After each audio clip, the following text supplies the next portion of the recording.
Hello,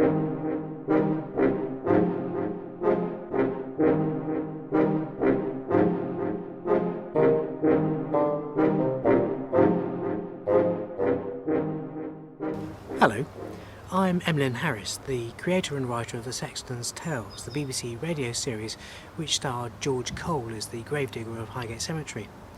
I first came up with the idea to the series when working as a tour guide for the charity trust that runs Highgate Cemetery. The notes we were given were not that interesting, so I started doing my own research and turned up some amazing stories about the people buried at Highgate Cemetery. That led on to an interest in graveyards and cemeteries, principally the symbolism and the architecture that has grown and grown and grown until today I'm considered something of an expert. I know it's weird to have a sort of hobby like that, but somebody has to.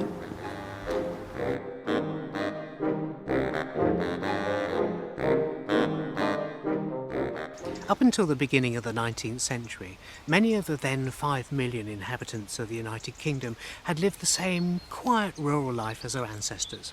A man quite feasibly could have woken in his great-great-grandfather's house, lying on his great-grandfather's bedstead, breakfasted on the same food, off the same plates, at the same table, done his ablutions in the same ablute, and then set off to ply the centuries-old trade of his ancestors. On his death, his mortal remains would have found their last resting place in the parish church graveyard. Cemeteries and churches tell us so much about our ancestors through their art and architecture. And as more and more people venture into these ancient places to seek out their ancestral graves, more and more questions are being asked about the significance of the symbols to be found on tombstones. Many of them have a meaning, and their understanding can reveal a wealth of detail. Aha! Here's an interesting inscription, IHS. You'll see it in virtually every cemetery in the country, but there's some dispute about what these letters actually signify. Some say that it's Jesus hominum salvator, Jesus the saviour of men. Others that it's in hac salus, safety in this, meaning the sign of the cross, while others still that it's in hoc signo, in this sign ye will conquer. IHS. Wow, this is fantastic. Look at this. It's not very often that you find something in a cemetery that's made of oak of this size. The architectural style is arts and craft. I mean, it's late Victorian, early Edwardian.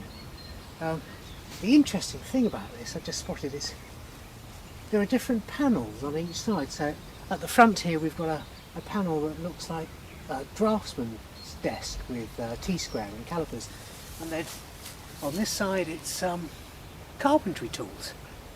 Fantastic. And then round the back here, that looks like a drum. Big drum. So what we've got around here. And here we've got a sickle and wheat. And all around the top there is a frieze of roses.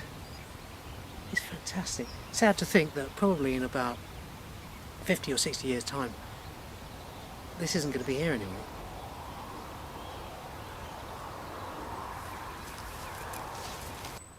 Speaking with the rector of the parish church, she told me that this extraordinary monument marks the grave of the Gibbons family, a local firm of builders who had specialised in the restoration of medieval thatched and timber frame buildings. The last remaining members of the family had died tragically in a sailing accident off the coast of Fiji in 1987. The monument is rapidly falling into disrepair, and no funds are available for its restoration. Many of our ancient burial places are under threat from developers or even local councils who can no longer afford their upkeep. But there's a growing awareness that these acres are unique. They provide the visitor with an unrivaled wealth of information and an understanding of vernacular tastes and styles that simply cannot be found elsewhere. More importantly, beneath the tangled leaves of ivy, they offer a tantalising glimpse into the lives of our ancestors.